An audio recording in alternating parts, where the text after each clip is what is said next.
जो एक संविधानिक चौकटीमध्ये युक्तिवाद केलेला आहे तो अत्यंत महत्त्वाचा आहे. उद्या कोणीही येईल सत्ताधारी आणि एखाद्या पक्षाचा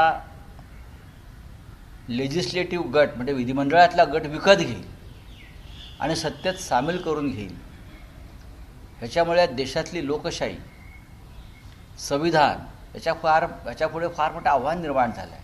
म्हणजे पक्ष विकत घेण्याची प्रक्रिया ज्या लोकशाहीत सुरू होते या प्रक्रियेवर त्यांनी बोट ठेवलं. आणि मला असं वाटतं न्यायालय,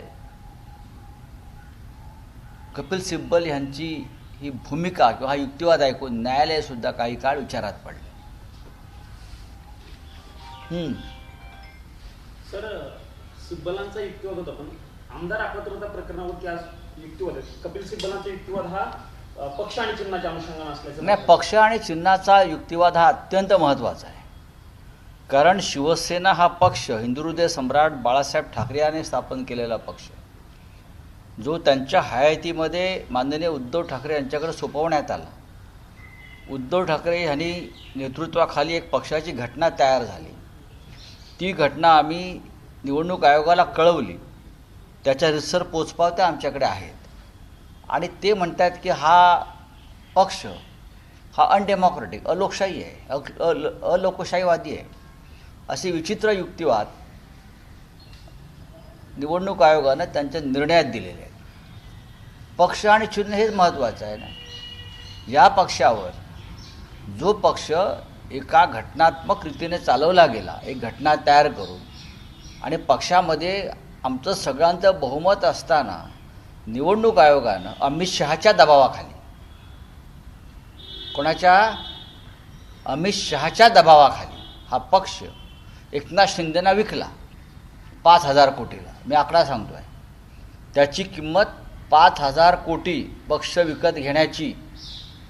आता ह्याच्यामध्ये स्वतः निवडणूक आयोग आणि कोण कोण सामील आहेत त्याचा हिशोब ते देतील.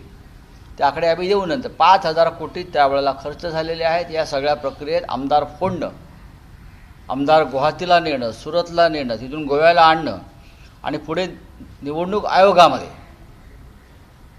हे सगळं सेटिंग आणि बिटिंग करणं, ह्याच्यामध्ये 5,000 कोटी रुपये हे जनतेचे पैसे खर्च झाले.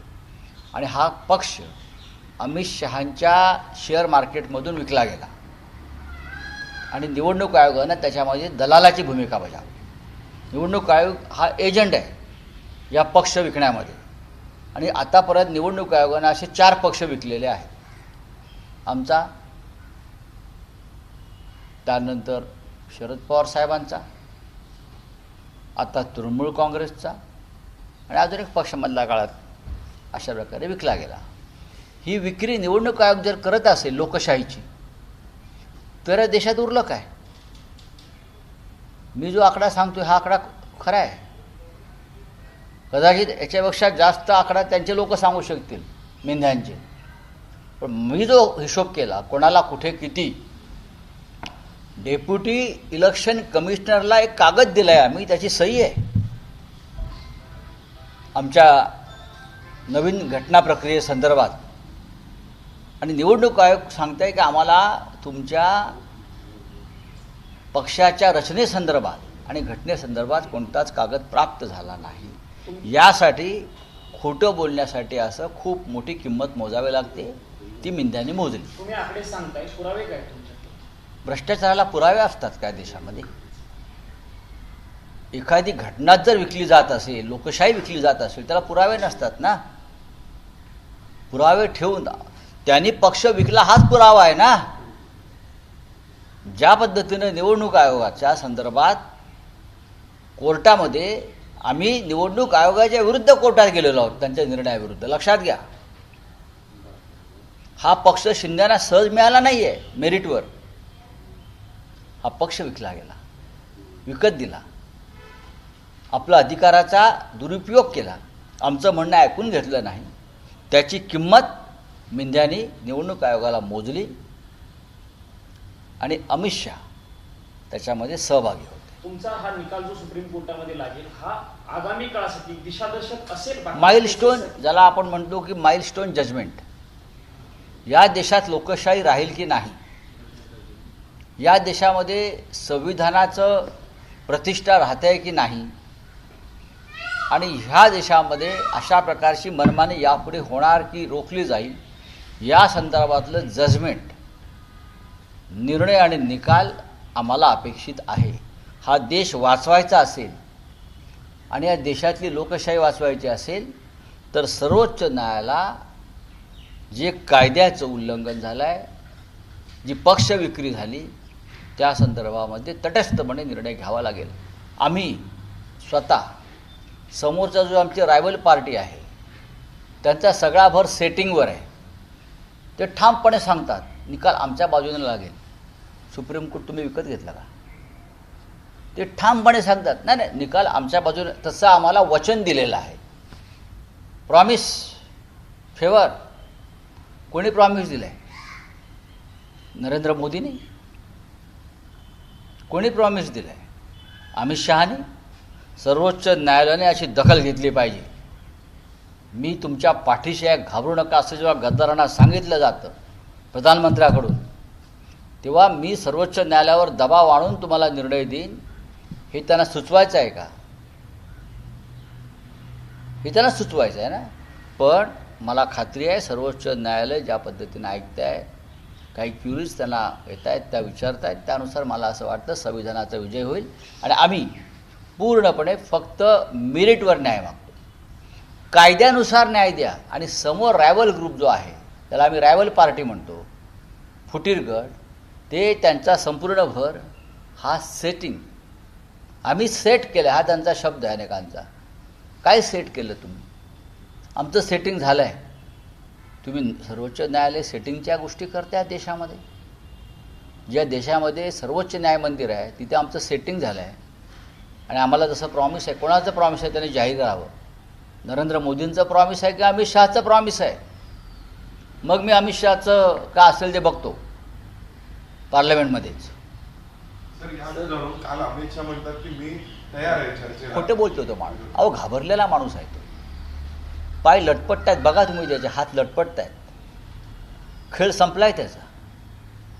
भविष्यात ते रिशफलमध्ये मंत्रिमंडळाच्या ते मंत्रिमंडळात राहतील की नाही याची शंका मला वाटते. हे मी अत्यंत हे विधान धाडसी जरी असलं तरी खरं आहे. या देशामध्ये सध्या ज्या सगळ्या नकारात्मक गोष्टी घडत आहेत आणि त्याचं खापर नरेंद्र मोदींवर फुटलं जात आहे, त्याला जबाबदार स्वतः अमित शहा आहेत. हे मोदींना पटलेलं आहे. वाद आहे दोघांमध्ये काही? कळेल तुम्हाला लवकरच. हे मुळात अमित शहाना संसदेमध्ये येण्यापासून रोखले कोणी? आम्ही खासदार आहोत साधे, आम्ही संसदेत जातो, तुम्ही तर गृहमंत्री आहात. अमित शहाने या देशाचं तात्काळ उपपंतप्रधान व्हायचं आहे आणि मोदींनी त्याला नकार दिला आहे. ही माझी बातमी आहे. मला उपपंतप्रधानपदी ताबडतोब नवीन रचनेमध्ये घोषित करा. मी तुमचा वारसदार म्हणून मला घोषित करा. आणि मोदींनी त्याला स्पष्ट नकार दिलेला आहे. हे जे मी सांगतो आहे हे 100% सत्य है. उनको डिप्टी प्राइम मिनिस्टर तुरंत होना है और मोदी ने उनको नकार दिया है. सर ते काल जलजीवन मिशनची एक बैठक झाली. बाकी जे सांगितलं जातं की मोदी नंतर कोण, त्या व्यक्तींना देखील मुळात मोदीनंतर अमित शहा नक्कीच नाहीत. आणि मोदीही किती काळ राहतील 29 पर्यंत याच्याविषयी देशाच्या मनात शंका आहेत. यापुढलं आंदोलन जे आहे JNG आणि देशभरामध्ये हे EVMच्या विरुद्ध असेल, लक्षात घ्या. मग त्यामुळं पक्षांतर्गत भाजपमध्ये काही वाद आहे असं वाटतं? पक्षांतर्गत ज्या गोष्टी आहेत त्या पक्षाच्या त्यांच्या आहेत, त्याच्यावरती मी बोललो. मित्र राहिले का पक्ष? आम्हाला माहिती आहे त्यांच्या पक्षात मुळात त्यांचा पक्षच नाही आहे. काँग्रेस, राष्ट्रवादी काँग्रेस, तृणमूल काँग्रेस असे अनेक पक्ष फोडून निर्माण झालेला ती एक कॉलनी वसाहत आहे सध्याची. ती केव्हा उद्ध्वस्त हो. तुम्ही म्हणता पुढचं आंदोलन हे EVMच्या विरोधामध्ये असेल तर ते झिंझिनकडनं म्हणजे कॉक्रोच जनता पार्टी सारख्या संघटनांकडे असणार आहे की तुम्ही राजकीय पक्ष म्हणून तुम्ही त्याला पुढे मी राजकीय पक्ष म्हणून म्हणत नाही, पण या देशातल्या तरुणांनी असं ठरवलेलं आहे. ही माझ्यापर्यंत माहिती आलेली आहे. याच्यामध्ये कदाचित जेनजी सुद्धा उतरू शकेल. सर, एक प्रश्न आपल्या प्रकरणाला धरून आहे की तुमच्या प्रकरणाचा इतका महत्वाचा सगळे इश्यूज त्यामध्ये इन्व्हॉल्ड असताना सुद्धा राष्ट्रवादी काँग्रेस पक्षाचं प्रकरण ज्या आधी याच सोबत ऐकलं जाणार होतं ते आता ऐकलं का जात नाहीये? नाही, एक लक्षात घ्या, राष्ट्रवादी काँग्रेसचे जे प्रमुख वकील आहेत ते आमच्या सुनावणीच्या वेळेला उपस्थित असतात. अख्ख्या देशाचं लक्ष हे आमच्या सुनावणीकडे आणि त्यानंतरच्या निकालापत्राकडे आहे. आमचं आर्ग्युमेंट संपलं, कदाचित निकाल लागल्यावरती ताबडतोब राष्ट्रवादी काँग्रेस पुढे येईल, मग तृणमूल काँग्रेस आहे. तर अभिषेक मनोज सिंघवी येतात, त्यांचे इतर ज्युनियर्स तिथे उपस्थित असतात, ते नोटिंग करत असतात. चला, थँक्यू. बाबू या निकालावर अवलंबून आहे म्हणजे इतर पक्षांचं या निकालावर देशाच्या लोकशाहीचं आणि संविधानाचं भवितव्य अवलंबून आहे. नुसतं पक्षांचं अस्तित्व नाही, देशाची लोकशाही राहील की नाही, या देशामध्ये पार्लमेंटरी लेजिस्लेटिव्ह बरं का डेमोक्रेसी राहील की नाही, या देशामधलं संविधान राहील की नाही, हे आमच्या निकालावर अवलंबून आहे. हे सर्वोच्च न्यायालयाच्या लक्षात आलेलं आहे. सर, ताडदेवमध्ये मांसाहार करणाऱ्याला घर मिळणारी अशी ॲडच देण्यात आली आहे. मराठी माणसांनी त्याच्यामध्ये संताप व्यक्त केला. संताप व्यक्त करून काय होणार? फक्त संताप व्यक्त करणे संडाचं लक्षण असतं. बघू आता, हे लोडाबिडा असतील सगळे, दुसरं कोण असणार? अमित शाह ने बयान दिया कि वो चर्चा के लिए तैयार है, विपक्ष जो है चर्चा से भाग रहा है. भाई कोई चर्चा से नहीं भाग रहा है. अमित शाह की भागम भाग चल रही है.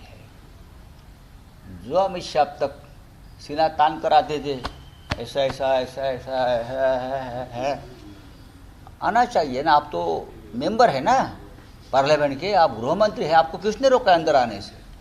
आप थोड़े चर्चा के लिए अंदर आने वाले हैं. आकर बैठो तो सही, आकर तो देखो भाई, मज़ा आता है बहुत, आइए थोड़ा मज़ा तो लो. हाँ, हमको भी मज़ा लेने दो. Sir, no Marathi, no auto, no taxi, ये नया कानून महाराष्ट्र में 15 अगस्त से लागू हो रहा है, इसको क्या देखिए, कहेंगे? मराठी समझना चाहिए. किसी भी राज्य में आप जाते हो, चाहे पंजाब हो, गुजरात हो, कर्नाटक हो, बिहार हो, हरियाणा हो, हाँ, जो लोग इस प्रकार का व्यवसाय करते हैं, अपने ग्राहकों से उनका संवाद होना चाहिए ना. तो वहाँ की लोकल भाषा सीखनी चाहिए. पूरे देश की बात है, एक राज्य की बात नहीं है. ये दिल्ली में अगर हमको यहाँ हिंदी नहीं आएगी तो आप कैसे उनसे डायलॉग करेंगे? ग्राहक मुझे बताइए. हम लोग दिल्ली में आकर हिंदी में क्यों बात करते हैं, या पार्लियामेंट में हिंदी में क्यों देश सुनता है हिंदी भाषा. तो महाराष्ट्र में अगर मराठी आती है आपको, तो आप ज़्यादा अच्छा तरीके से अपना व्यवसाय कर सकते हैं ना. हमने आपको तो बोला नहीं ना यहाँ से निकलिए, भाषा सीखो, ये ज़रूरी है. जस्टिस जो जशवंत वर्मा के यहाँ पर जो हाँ. आग लगी थी, 3 जो आरोप उन पे लगे थे वो सच सिद्ध हो गए हैं, ये 3 आरोप. हाँ, तो अच्छी बात है.